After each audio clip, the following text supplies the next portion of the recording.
Ahoy, nakama! Selamat datang kembali di kapal Muhtadi Law, di mana layar keadilan kita kibarkan di tengah gelombang penindakan. Hari ini kita akan berlayar ke perairan hukum yang keruh menuju sebuah pelabuhan bernama Kota Nopan. Tapi jangan salah, ini bukan pelabuhan emas, ini pelabuhan masalah. Di sini ada tambang emas ilegal yang bikin alam menangis, hukum terancam karam, dan kantong-kantong gelap penuh harta haram. Siapkan layar, kita berangkat!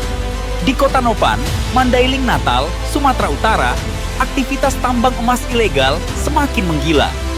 Bukannya berhenti, para penambang malah makin giat mengeruk bumi. Gunung dibelah, sungai dicemari merkuri, dan hutan digunduli tanpa belas kasihan.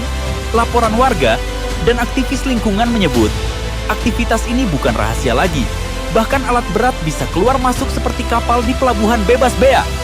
Ada dugaan kuat bahwa para pemain tambang ilegal ini mendapat angin segar dari oknum yang seharusnya menegakkan hukum. Belum lama ini aparat sempat melakukan operasi. Beberapa lokasi dibongkar, mesin disita. Tapi, seperti kapal hantu, tambang ini selalu muncul lagi. Kenapa bisa begitu? Nah, disinilah kita mulai membedah hukum. Menurut hukum Indonesia, kegiatan pertambangan tanpa izin jelas-jelas melanggar Undang-Undang Nomor 3 Tahun 2020 tentang pertambangan mineral dan batu bara.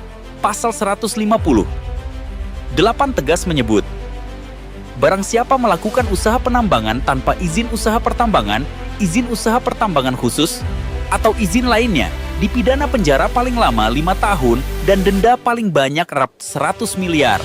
Selain itu, ada Undang-Undang Nomor 32 Tahun 2009 tentang perlindungan dan pengelolaan lingkungan hidup, Pasal 98. Jika aktivitas ini menyebabkan pencemaran atau kerusakan lingkungan serius, pelakunya bisa kena pidana penjara 3-10 tahun dan denda hingga 10 miliar rupiah.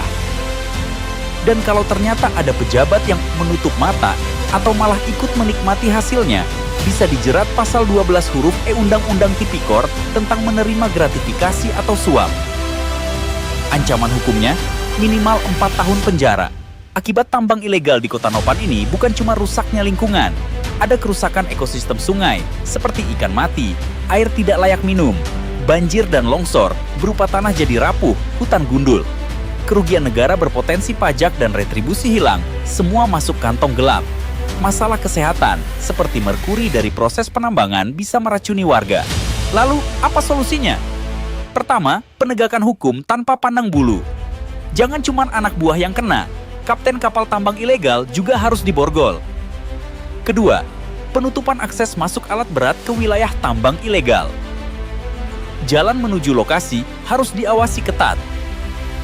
Ketiga, restorasi lingkungan berupa penanaman kembali pohon, pembersihan sungai dari merkuri.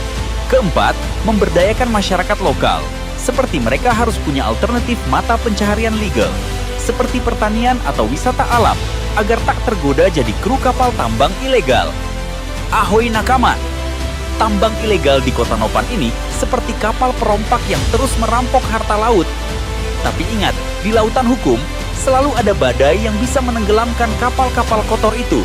Kita sebagai kru bajak laut hukum, jangan diam. Laporkan, suarakan, karena kalau kita semua pasang layar melawan, kapal hukum akan berlayar lurus menuju keadilan. Sampai jumpa di pelayaran hukum berikutnya. Jangan lupa subscribe channel Muhtadi Law, tekan tombol like, dan nyalakan lonceng notifikasi, biar kalian tidak ketinggalan kabar dari lautan hukum selanjutnya.